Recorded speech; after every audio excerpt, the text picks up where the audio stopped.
এবারে আরজি করে যে মহিলা ডাক্তারের উপর নৃশংস পাশবিক অত্যাচারের পর তাকে যেভাবে খুন করা হয়েছে, আমরা তার প্রতিবাদ করেছি। সরকার যাতে সঠিকভাবে তদন্ত করে এই মৃত্যুর কিনারা করতে পারে, যারা প্রকৃত দোষী তাদের সাজা দিতে পারে, আমরা তার জন্যে সরকারের কাছে আবেদনও করেছি। আমরা মিছিল করেছি, মোমবাতি মিছিল করেছি, কিন্তু দেখলাম সরকার খুব নক্কারজনকভাবে এই ঘটনাটাকে ধামাচাপা দেওয়ার চেষ্টা করছে। যারা প্রকৃত দোষী তাদেরকে আড়াল করার চেষ্টা করেছে বলে আমাদের মনে হয়েছে। আরজিকর কাণ্ডের জেরে পুজো অনুদান প্রত্যাখ্যানের ধারা অব্যাহত। এবার সরকারি অনুদান না নেওয়ার সিদ্ধান্ত দক্ষিণ ২৪ পরগনার জয়নগরের পুজো কমিটির। জয়নগর মজিলপুর পুরসভার ৭ ও ১৪ নম্বর ওয়ার্ডের বাসিন্দারা মিলিতভাবে একটি পুজো করেন। নাম ৭ ও ১৪ পল্লী সার্বজনীন শারদ উৎসব। এই পুজো এলাকার অন্যতম বড় এবং পুরনো, বয়স প্রায় ৪০ বছর।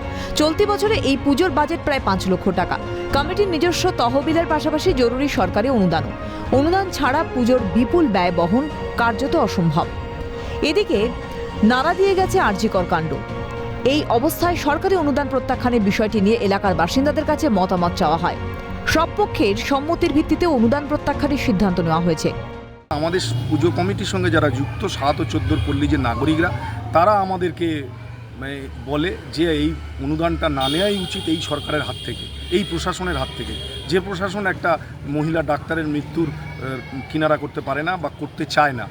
তো আমরা বলতে পারেন আরজি করের এই মহিলা ডাক্তারের মৃত্যুর প্রতিবাদে এবং তার খুনিদের আড়াল করার প্রশাসনিক যে চেষ্টা, তার প্রতিবাদে আমরা এই অনুদানটা নেব না সিদ্ধান্ত নিয়েছি।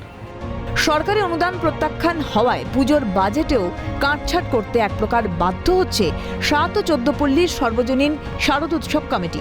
কিন্তু পুজোয় কোপ ফেলেও কাদম্বিনীর ন্যায় বিচারের দাবিতে অনড় জয়নগরের এই পুজো কমিটি। আম জনতাকে নতুন দিশা দেখাচ্ছে জয়নগরের ৭ ও ১৪ পল্লী সর্বজনীন শারদ উৎসব কমিটি। তমাল সরকারের রিপোর্ট, ক্যালকাটা নিউজ।